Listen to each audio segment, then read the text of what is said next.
গাড়িবহর সেটি পৌঁছাচ্ছে এবং খুব ধীরে চলছে, কারণ রাস্তার দুপাশে অসংখ্য মানুষ সেখানে দাঁড়িয়ে আছে এবং তারা অভিবাদন জানাচ্ছেন জনাব তারেক রহমানকে। তারা এক নজর দেখার জন্য সেখানে অপেক্ষা করছেন এবং যে মঞ্চ করা হয়েছে সেই মঞ্চের পাশে আমরা দেখতে পেয়েছি অসংখ্য মানুষ, লাখ লাখ মানুষ সেখানে অপেক্ষা করছেন এবং সেখানে তারা অপেক্ষা করছেন। আমরা দেখতে পাচ্ছি পাখির ছবিতে আমরা দেখতে পাচ্ছি যে গাড়িবহরটি আসছে খুবই ধীরে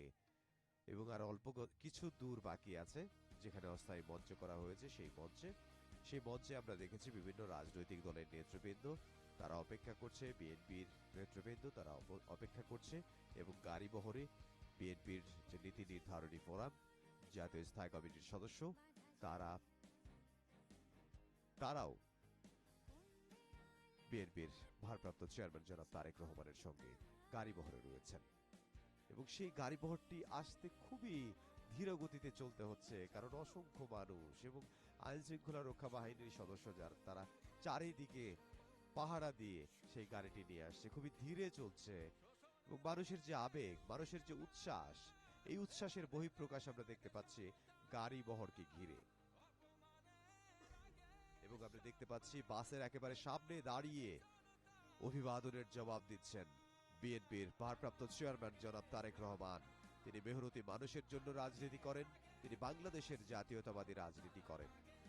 তিনি তার বিভিন্ন বক্তব্যে বলেছেন, না দিল্লি না পিন্ডি, তিনি বাংলাদেশ জাতীয়তাবাদী দলের রাজনীতি করেন, বাংলাদেশ জাতীয়তাবাদী রাজনীতি করেন এবং সেটার প্রমাণ তিনি রেখেছেন, ভবিষ্যতেও তিনি রাখবেন। আমরা দেখেছি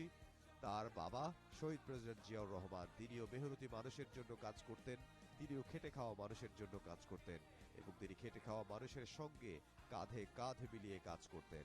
আমরা বিভিন্ন সময় দেখেছি তিনি খাল খনন কর্মসূচি গ্রহণ করেছিলেন, সেখানে কোদাল হাতে তিনি নেমে গিয়েছিলেন খাল খনন করতে। তারই সন্তান বিএনপির ভারপ্রাপ্ত চেয়ারম্যান জনাব তারেক রহমান এবং বিএনপির ভারপ্রাপ্ত চেয়ারম্যান জনাব তারেক রহমান, তার মা